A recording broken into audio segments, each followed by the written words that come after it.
नमस्कार, आपके साथ मैं हूं सुचेता कुकरेती। आप देख रहे हैं महाभारत और महाभारत में आज बात होगी उस अविश्वास प्रस्ताव की जो मोदी सरकार के खिलाफ लाया जा रहा है।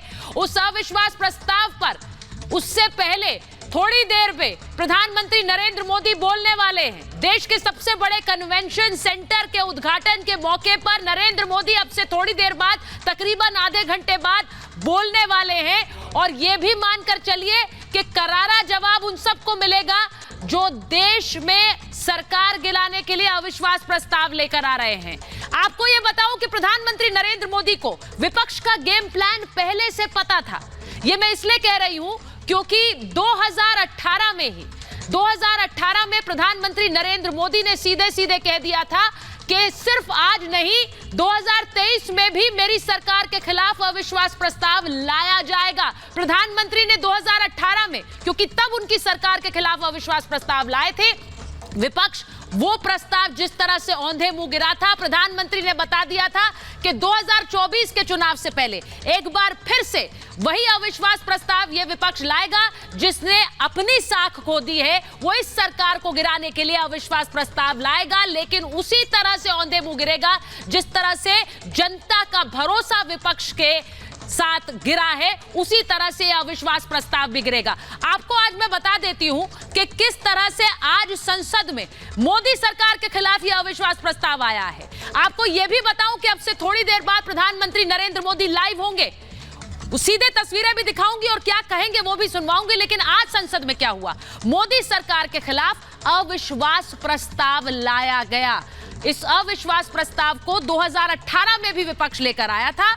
अब दूसरी बार नरेंद्र मोदी की सरकार के खिलाफ विपक्ष अविश्वास प्रस्ताव लेकर आ रहा है। आपको बताएं कि मणिपुर के मुद्दे पर कांग्रेस भी और बीआरएस भी, यानी केसीआर की पार्टी, ये अविश्वास प्रस्ताव मोदी सरकार को गिराने के लिए लेकर आ रही है।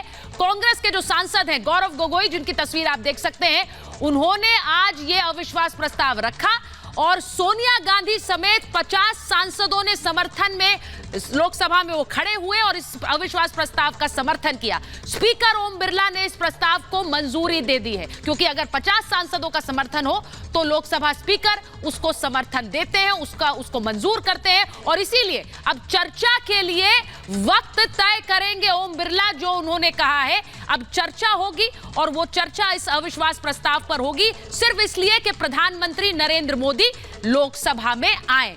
आपको यह भी बताऊं कि इस वक्त लोकसभा में नंबर क्या है। अंक गणित बिल्कुल साफ है। एनडीए के पास, यानी नरेंद्र मोदी की बीजेपी और सहयोगियों के पास 329 सांसद हैं और इंडिया जो गठबंधन है उसके पास 142 सांसद हैं। इस संसद में जो तटस्थ सांसद हैं, यानी कि ना इधर हैं ना उधर हैं, वो तकरीबन 67 हैं, जिसमें वाईएसआर कांग्रेस भी आती है, जिसमें बीजेडी भी आती है। लेकिन अगर ये भी इंडिया के साथ चले जाएं तो भी हार है इस अविश्वास प्रस्ताव की। ऐसे में ये क्यों लाया गया, सबसे बड़ा सवाल यही है कि क्यों इस अविश्वास प्रस्ताव को लाया गया। मैं ये भी आपको बताऊं कि इस पूरे खेल में प्रधानमंत्री नरेंद्र मोदी का वो बयान जो दोनों ने 2018 में दिया, वो बहुत अहम है।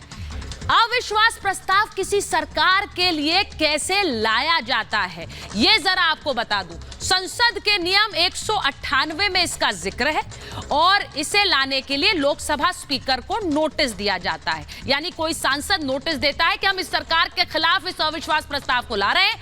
उस प्रस्ताव के लिए 50 सांसदों का समर्थन, यानी उनके हस्ताक्षर जरूरी होते हैं। प्रस्ताव सदन में पेश किया जाता है। उसे पेश करने के बाद स्पीकर उसकी मंजूरी देता है, यानी अगर 50 सांसद साथ है तो मंजूर करता है और उसके बाद चर्चा की बात करता है। स्पीकर चर्चा का दिन तय करते हैं। किस दिन होगी चर्चा, ये स्पीकर बताएंगे, यानी इस मामले में ओम बिरला बताएंगे। 10 दिनों में, यानी आज अगर अविश्वास प्रस्ताव आया तो 10 दिन के अंदर मान लीजिए इस पर चर्चा होनी है, वो जरूरी है। और चर्चा के आखिरी दिन वोटिंग भी होती है और प्रधानमंत्री जवाब भी देते हैं। लोकसभा सांसद वोटिंग के पात्र होते हैं। इसमें राज्यसभा के सांसद वोटिंग नहीं करते हैं, ये सिर्फ लोकसभा में आता है।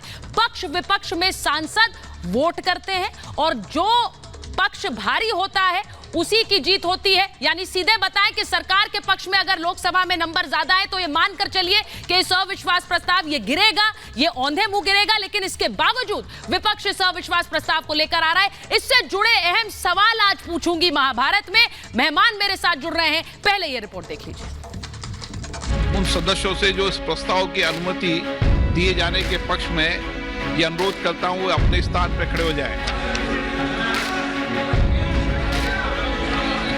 इस प्रस्ताव की अनुमति दी जाती है। देश की संसद में आज जो कुछ हुआ, मोदी ने 5 साल पहले ही उसकी भविष्यवाणी कर दी थी। कि आप इतनी तैयारी करो कि 2023 में फिर से आपको अविश्वास प्रस्ताव लाने का मौका मिले। 2019 के चुनाव से पहले प्रधानमंत्री ने लोकसभा में जो कुछ कहा था, वो अब 100% सच साबित हो चुका है। प्रधानमंत्री ने जैसा कहा, विपक्ष ने वैसा ही किया। और उस समय मैंने आपको एक शुभकामनाएं दी थी, वो शुभकामनाएं मैं आज फिर देना चाहता हूं कि आप इतनी तैयारी करो कि 2023 में फिर से आपको अविश्वास प्रस्ताव लाने का मौका मिले।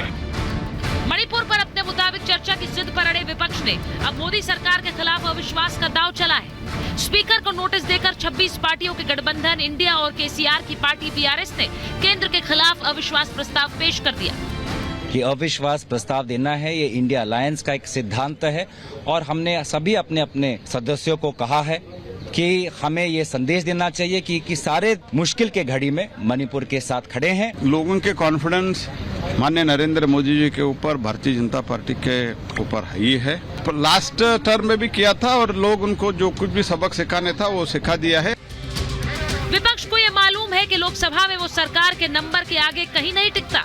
लोकसभा में तो बीजेपी ही बाहुबली है, क्योंकि एनडीए के पास 329 सांसद हैं और इंडिया के सांसद 142 हैं। यानी मोदी सरकार को अविश्वास प्रस्ताव से कोई खतरा नहीं। उसके बावजूद मणिपुर के नाम पर विपक्ष 5 दिनों से हंगामा कर रहा है, जबकि गृह मंत्री ने जवाब देने का ऐलान कर दिया।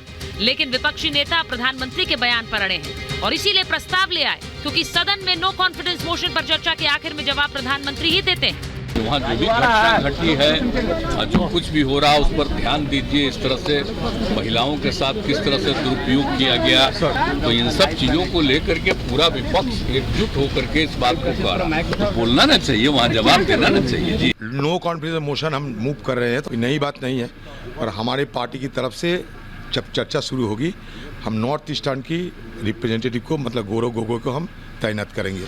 ये पहली बार नहीं है कि 2024 के चुनाव से पहले मोदी के खिलाफ प्रस्ताव आया हो, बल्कि 2019 के चुनाव से पहले मॉनसून सत्र में ही जुलाई 2018 में भी विपक्ष ने अविश्वास प्रस्ताव वाला दांव चला था, जो औंधे मुंह गिर गया था। तब 11 घंटे चली बहस के बाद सरकार के साथ 325 वोट थे और सरकार के खिलाफ 126 वोट, यानी 2 गुना से भी ज्यादा वोट लेकर मोदी सरकार ने आसानी से बहुमत साबित कर दिया था। इस बार भी तस्वीर करीब करीब वैसी ही है।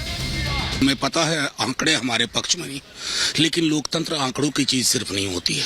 किसी भी और उपकरण से वो जुबान खोल नहीं रहे थे, तो शायद अविश्वास प्रस्ताव के बहाने ही उनसे कुछ बुलवाया जा सके, तो यही सबसे बड़ी उपलब्धि होगी। आज 85 दिन हो गए हैं, लेकिन कोई जवाबदेही तय नहीं कर रहा है और जो प्रदेश की सरकार है उसकी जिम्मेदारी तय करने के लिए केंद्र सरकार कोई कार्रवाई नहीं कर रही। ये बड़ा दुखद, पूरा देश आज आक्रोशित है।